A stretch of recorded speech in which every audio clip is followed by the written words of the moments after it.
এই নির্বাচনে অন্তত আওয়ামী লীগের কোনো অংশগ্রহণের সুযোগ আছে বলে আমি মনে করি না। মাননীয় প্রধান উপদেষ্টা বর্তমান অন্তর্বর্তীকালীন সরকার যদি এই চিন্তা করে থাকে ফেব্রুয়ারিতে তারা আওয়ামী লীগের নির্বাচনের সুযোগ দিবে, আমার মনে হয় তখন আরেকটা অভ্যুত্থান কিংবা আরেকটা যুদ্ধ হবে, তখন বর্তমান সরকার সবারই লাথি খাবে। রাজনীতিবিদ কিংবা রাষ্ট্রের বিভিন্ন পর্যায়ে দায়িত্বে যারা থাকেন তারা যখনই কোনো কথা বলেন সেটাকে আমরা আসলে অনেকভাবে ব্যাখ্যা বিশ্লেষণ করার চেষ্টা করি। এখন বাস্তবতা হলো যিনি কথাটা বলেছেন তিনি কোন অ্যাসপেক্টে বলেছেন একটা কথা তো অনেকভাবে ব্যাখ্যা করা যায়।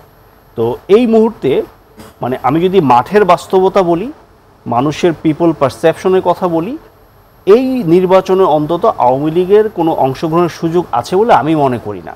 এখন আপনি প্রশ্নটা হলো যে নিষিদ্ধ আওয়ামী লীগ, তো আসলে আওয়ামী লীগ নিষিদ্ধ না, মানে আওয়ামী লীগের কার্যক্রম স্থগিত আছে, মানে বলা আছে যে আদালত কর্তৃক বিচার না হওয়া পর্যন্ত এটা স্থগিত থাকবে, মানে তাদের কার্যক্রম থাকবে এবং সেই আলোকে নির্বাচন কমিশন ওই মার্কারটা নামিয়ে ফেলেছে।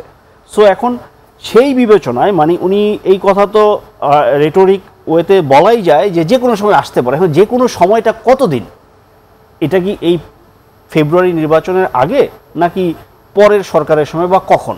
সো এটা আমার মনে হয় এটা একটা মেবি নির্বাচনের আগে অনেক রকম সাসপেনশন তৈরির চেষ্টা হয় বা অনেক ধরনের কথা দিয়ে পলিটিশিয়ানদের ডাইভার্ট করা, পিপলকে ডাইভার্ট করার অনেক ধরনের কথা বলে একটা ডাইভার্সন টেকনিক আমরা অনেক সময় খেলি, তারই একটা অংশ সেটা হতে পারে।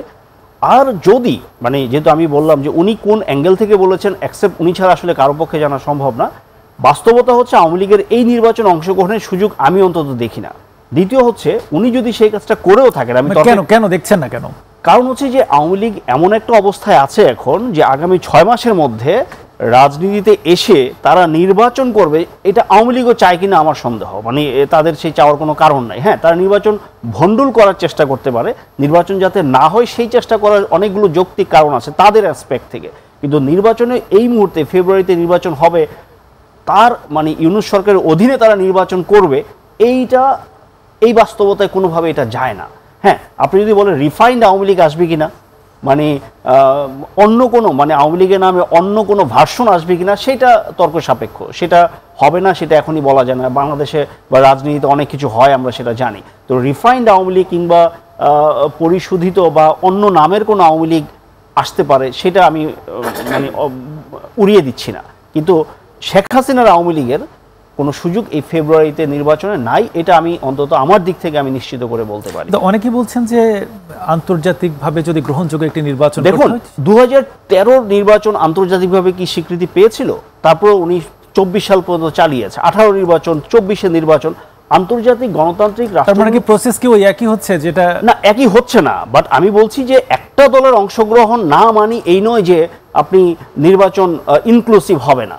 তো ইনক্লুসিভ সংজ্ঞাটাই তো আসলে সাবজেক্টিভ। কিন্তু তখন তো বিএনপি, আমি আসছি কথাটা, কিন্তু তখন বিএনপির বাস্তবতার এইবারের আওয়ামী লীগের বাস্তবতা এক না। মানে আওয়ামী লীগ 16 বছর পরে এই 5ই আগস্টের গত বছর, হ্যাঁ, মানে যেই গণ অভ্যুত্থানের মাধ্যমে ঐতিহাসিক গণ অভ্যুত্থানে তাদের পতন হয়েছে, এই অবস্থায় 1 বছরের মাথায় তারা কামব্যাক করবে, এইটা বাংলাদেশের বর্তমান অবস্থা সেটা না।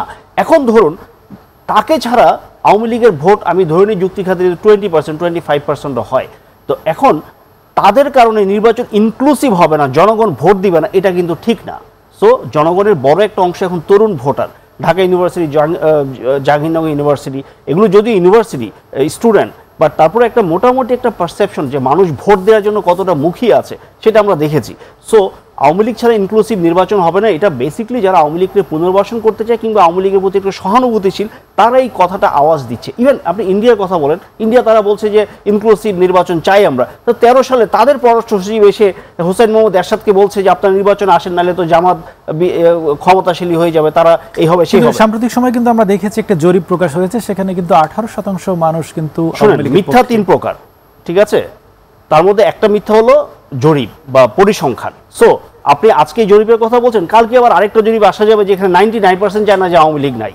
সো জরিপ দিয়ে আপনি জরিপগুলো সাবজেক্টিভ, এটা কারা করছে, কোন অ্যাঙ্গেল থেকে করছে, এগুলো একটু ভাবনার বিষয় আছে। সো আমি যদি বলি আমার বিবেচনা মানে জরিপ না, যে হ্যাঁ আওয়ামী লীগের কিছু রিজার্ভ ভোট আছে এবং ডেডিকেটেড কিছু কর্মী বাহিনী আছে। সো তারা চাইতেই পারে যে আওয়ামী লীগের আসার কথা, তাদের ভোট আওয়ামী লীগ পেতেও পারে, যদিও এই 13, 18, 24 নির্বাচনে আওয়ামী লীগের কর্মীরা ভোট দেয় না, নাহলে 5% ভোট কাস্ট হয় না। সো আমি যেটা বলতে চাচ্ছি যে এই তাহলে কি মাননীয় প্রধান মাননীয় উপদেষ্টা যাই বলুক না কেন আওয়ামী লীগের আসার কোনো সুযোগ নেই। যদি তাহলে মাননীয় প্রধান উপদেষ্টা কেন উস্কে দিলেন? না, এটা উস্কে দেওয়া বলতে কি, বিষয়টা তো ওপেন, মানে যেহেতু কার্যক্রম স্থগিত, এটা দিয়ে হতে পারে উনি একটু মানুষের মানে এই রাজনৈতিক দলগুলোর রিয়াকশন একটু দেখার চেষ্টা করছেন, কিংবা এই যে আমরা আলোচনা করছি একটু ডাইভার্সন, আমাদের অ্যাটেনশনকে ডাইভার্ট করার, অন্য কোনো এখন পাহাড়ের সমস্যা হচ্ছে, আরও কিছু সমস্যা আছে, সো মেবি এই যে আমরা এটা নিয়ে একটু ব্যস্ত থাকবো, আলোচনা করব, রাজনৈতিক দলগুলো একটু চাপের মধ্যে থাকবে, বিএনপি জামাত যদি আওয়ামী লীগ আসে কি হবে, তো এটা হতে পারে একটা নেগোসিয়েশনের একটা টেকনিকও হতে পারে, যে রাজনৈতিক দলগুলোকে চাপে রেখে একটু ভয় দেখানো যে তোমরা এই করো সেই করো, না হয় আবার আওয়ামী লীগ আসতে পারে। সো এটা আমার কাছে একটা প্রেশার গেম ছাড়া আর কিছুই না। লাস্ট আমি যেটা বলতে চাই, মাননীয় প্রধান উপদেষ্টা বর্তমান অন্তর্বর্তীকালীন সরকার যদি এই চিন্তা করে থাকে ফেব্রুয়ারিতে তারা আওয়ামী লীগের নির্বাচনের সুযোগ দিবে, আমার মনে হয় তখন আরেকটা অভ্যুত্থান কিংবা আরেকটা যুদ্ধ হবে, তখন বর্তমান সরকার সবারই লাথি খাবে। মানে আওয়ামী লীগের লাথি তো খাবেই, বিএনপি জামাত বা গণঅভ্যুত্থানের পক্ষশক্তি যারা, তাদেরও তারা লাথি খাবে। সো তার একটা ফুটবল হয়ে যাবে। সো এই ঝুঁকি বর্তমান সরকার নিবে বলে আমার অন্তত মনে হয়। ধন্যবাদ।